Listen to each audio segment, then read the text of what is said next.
kaguluhan man dito sa ating lugar. Our ally and our partners are expecting us to fight the war ourselves during the first part of the conflict. Tayo muna ang makikipaggera. Kaya napaka-importante yung ating unilateral defense plan at itong ginagawa natin exercise na ito. The realities of the West Philippine Sea remind us that deterrence is not built overnight. Rather, it is strengthened through training and unity of purpose. In these pressing times, when our sovereignty is constantly challenged, exercises alike become our living proof of readiness and resolve. They edify not only our defenses, but also our collective will to protect every inch of our maritime domain.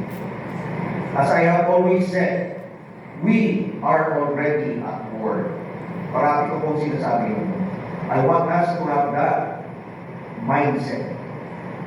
We are not at war with bullets and bombs, but with disinformation, with coercion, and with encroachment into our territories, into our exclusive economic zone. Through this exercise, we demonstrate that the AFP never yields. We will adapt, we will anticipate, and we will act decisively to defend our country and our people. So kanina nabanggit na ni Major General Lorenzo yung components nitong Ajax na ito. We will have a cyber defense exercise, an information warfare exercise, because even if we call it dagat pa, dagat, langit, at lupa, we are also already incorporating the other domains of warfare. Cyber, electromagnetic, information warfare. Pati space na rin. Pwede na rin natin isama. Because some of the information that we will be using for this exercise will come from feeds from our satellite feeds, satellite, our allies and our partners with satellites that they are allowing us to use. So, meron na rin component ng space. And finally, I commend the integration of our reserve force in this year's exercise. As force multipliers, our reservists embody the spirit of citizen soldier, ready to serve when called upon and vital in sustaining operations during crisis. Their inclusion reaffirms that our defense posture is not limited to those in uniform, but extends to all those who choose to stand for the flag. So kasama natin this year, just like in previous years, sinama natin yung reserve force, pero hindi masyado sila involved. But this time, we will be involving the reserve force in the other exercises as well, cyber, etc. During the drone summit, for instance, our reservists played an important role as the controllers of our drones. Kasi sila yung magagaling, sila yung kasang-kasa dun sa paggamit ng mga drones. And they are now training, our reservists are now training our regular forces on the use of drones. With active military, reserve force, and interagency partners, we solidify the shield that protects our archipelago. So as we commence the Ajax Dagat Pa 09-2025, let us train with excellence, act with foresight, and serve with unity of purpose. May this exercise remind us that preparedness is our greatest peacekeeper. And unity is our strongest weapon. Together, we ensure that the Philippines will not only endure the storms ahead, but prevail. Hindi actually bago yan eh. We have been doing such exercises in the past. But this time, we are incorporating it into the Armed Forces of the Philippines Joint Exercise Dagit pa. So, ang ginagawa kasi natin dito sa exercise na ito, we are trying to look at all the possible scenarios and then ini-incorporate natin dito sa exercise so that we will be prepared for any eventuality. No? So lahat ng domains in-incorporate na natin. Kahit na ang pangalan niya is dagit pa, dagat, langit, lupa, but we are also incorporating the other domains of warfare like cyber, electromagnetic, information, cognitive, and even space. Then, sir, one more. May task force tayo ngayon tayo before. Then, meron na tayong US Philippine task force. What will become of the task force?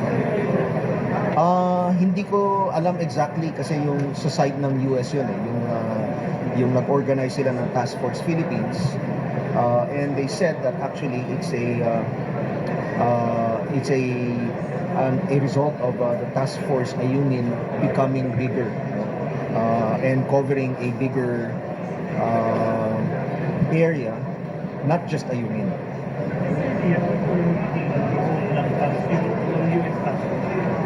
Well, katulad nitong pag nagkaroon tayo ng balikatan exercise, meron tayong Joint Task Force Philippines and meron tayong task force na galing sa US. So ang nakikita ko, maaring ito yung gamitin nila na counterpart ng Philippines. Itong Task Force Philippines ng United States. I don't know exactly kung ano yung composition nito. No? But I guess. No? Hindi ko pa masabi ng tiyak dahil hindi ko naman nakita. Well, as of yung narinig natin so far is that this Task Force Philippines will be a complete task force so that it will be able to, as I said, address all the domains of warfare. Sir, based dun sa speech mo, sir, correct me if I'm wrong, pero parang sinasabi mo na parang hindi tayo ready pag in-invade tayo at this point in time. Well, of course, considering the threats that we're facing, syempre ipo-compare natin yung capability natin with the capability of our other neighbors. No? Hindi specific na isang neighbor lang, but our other neighbors. So, marami pa tayong kailangan gawin. Marami pa tayong kailangan ayusin. No? But as of now, personally, I can say that we are already a world-class army. World-class armed forces. Dahil hindi lang naman sa kagamitan makikita yung pagiging world-class.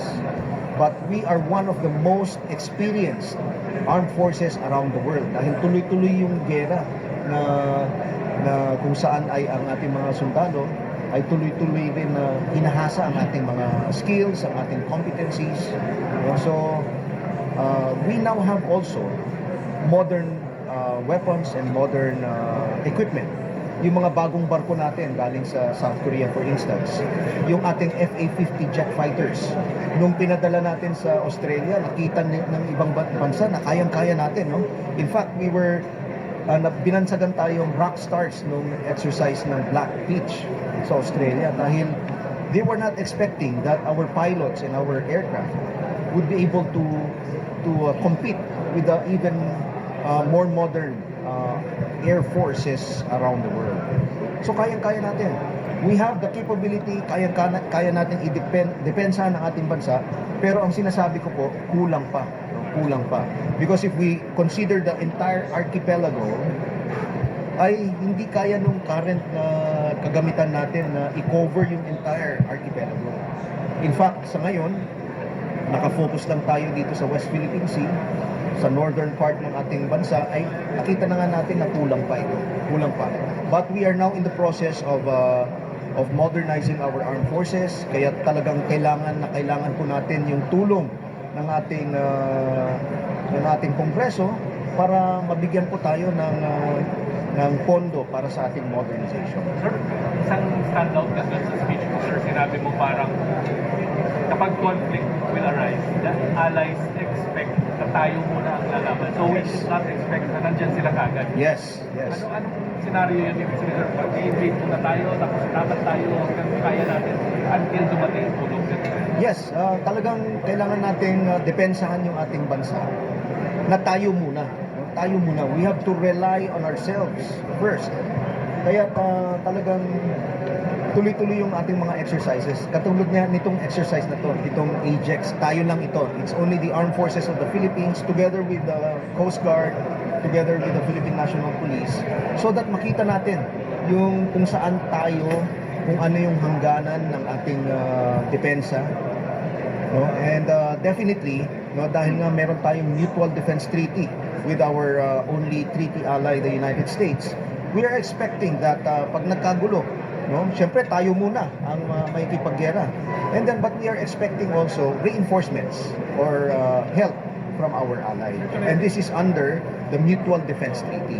So kailangan muna natin ma-weather yung initial na attack Yes, natin. yes. And that is the purpose of the Unilateral Defense Plan. Matagal na po yung UDP natin. Nung una, UDP Aguila.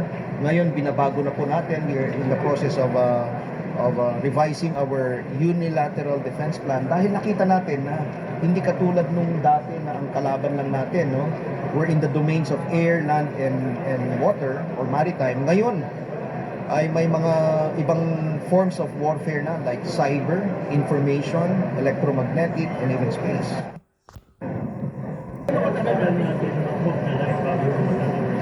Pareho kayo ng... Well, hindi ko pa sagot yan. I cannot yet answer that because it depends also on the threats that we will be facing. So hindi namin talaga ma-predict.